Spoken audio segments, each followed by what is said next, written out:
Hello everyone, I'm Charlie Danis of Capital Athletics, and joining me now is the sophomore slotback, Nick Waters. Well, Nick, thanks so much for taking some time with us.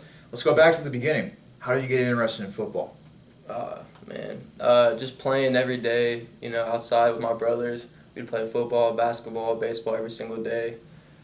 And I just fell in love with football then. I wanted to play it, every chance I got. So. Yeah. Who was your favorite football player back in the day? And favorite team, for that matter? Well, my favorite football player used to be LaDainian Tomlinson. Oh yeah, LT. That was my favorite running back then. And then I liked Vince Young when he played for the Longhorns back in the day. So I imagine that one of your favorite games of all time was when Young led them to the national championship over Southern Cal, game of the century. Yeah. What do you remember from that game? Just Vince Young taking over and dominating that game. So let's now go to your high school days. You had the pleasure of playing for one of the top high school programs in Central Ohio, Hilliard Davidson, a program that's won a couple state titles, 2006 and 2008, if I got those years right. Yeah, 2009. And it's just been a great program ever since Brian White has taken over as head coach. Mm-hmm. What impact did Coach White have on you, not only as a football player, but also as a person? Football, so much. It's not just football, but he showed you that football was more than just a game, and certain attributes that you had during football, you could take it off the field, and he made me fall in love with the triple option. People think it's a really boring offense, but he made me fall in love with that, and he's just been a great influence on my life. I'm sure that the running of the triple option offense had a lot to do with the fact that you wanted to eventually come here to Capital. We'll get to that in just a moment, but you told me before this interview that you actually used to be a student at Ohio University. Yes, sir. So you decide that you want to get back into the football game. So talk to me about the process of how you ultimately came here to Capital. Well, I knew a couple of kids that were playing here from Davidson, Nolan Gill and Nick Wright, so I just talked to them, and they introduced me to Coach Keller and Coach Candido, and came down here and talked to them and got everything set up, and then decided to make the move from OU to Capital. When you first came here to Capital, was it just one of those moments where you stepped on campus and said, yes, I can see myself in purple and white? Yeah, definitely. I came up and I saw a couple of spring practices, and I fell in love with it then, and I came up and visit Nolan Gill every once in a while, and I just, I knew this was the right fit for me. We're talking with sophomore slotback Nick Waters here on athletics.capital.edu. So, Nick, now flash forward to this season. The past years have been frustrating to say the least, but it seems like every week here in 2015, teams getting better and better. You give a top 20 team in Wittenberg a good battle. You follow that up with wins against Wilmington and Muskingum, and even though you took one on the chin against Mount Union, there were a lot of positives to take away from that game against the Purple Rays. How would you put into words how far this team has come so far? Every week we're getting better. We're constantly building on things that happened the week before, and we continue to grow as a team. So let's go back to that game against Muskingum. What an atmosphere. You had the whiteout, you had the first night game at Bernlohr Stadium. Take me back to that game. How awesome was that going through that as a player? Yeah, it was a special night, to be a part of an atmosphere like that with the lights being the first time out here, and it was just an amazing experience. Let's now talk about the offense a little bit. One thing that has really impressed me has been the blocking, not only up front with the O-line, but that blocking along the perimeter. It's night and day when you compare it from 2014 to here in 2015. What got better? What has allowed it to be a real strength of the offense? It's just we've all had that year behind us. Last year it was a rough year, but we took certain things and we built upon that, and it's you can tell it's helped. It's paid off a lot, and we've grown a lot as a group.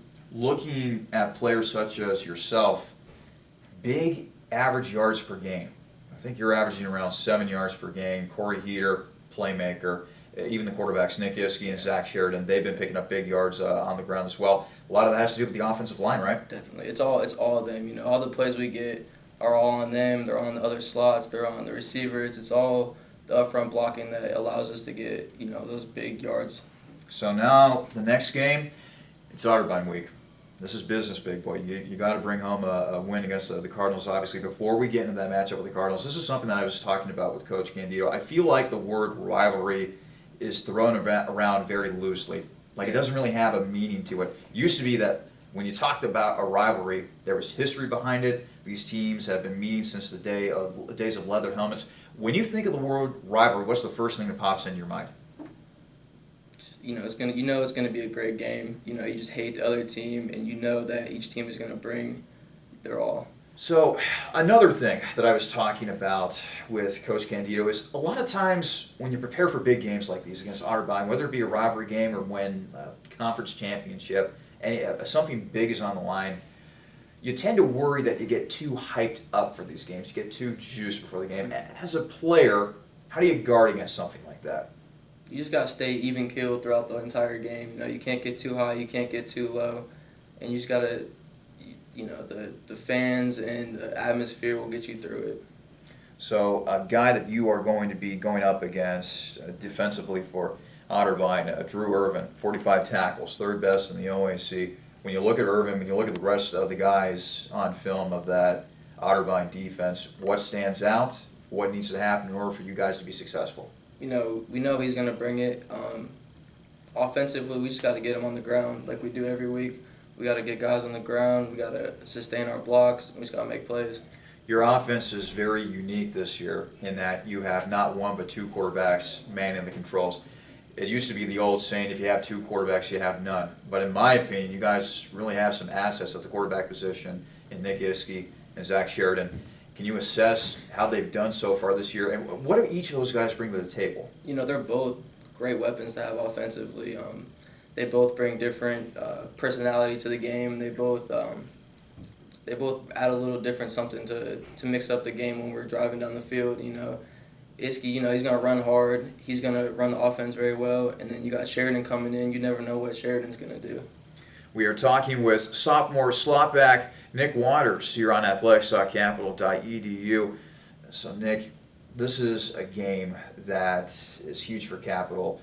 They have Capital's not beaten Otterbein since 2011. Capital has yet to beat Otterbein during the Craig Candido era. This would be a huge win for the program, right? Definitely.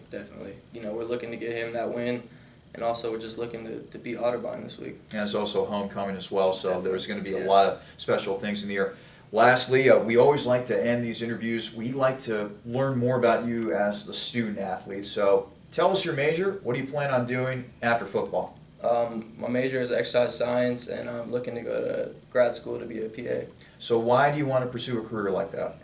Well, my grandpa was a physician, and my aunt is now a PA, and they both have loved it, and have had a huge influence on me trying to decide what I want to do. So you're keeping up the family tradition. Trying to. Nothing wrong with that. Nick, thanks so much for joining us. Sophomore slotback Nick Waters joining us here on athletics.capital.edu for Capital Athletics. I'm Charlie Danis. We'll see you next time.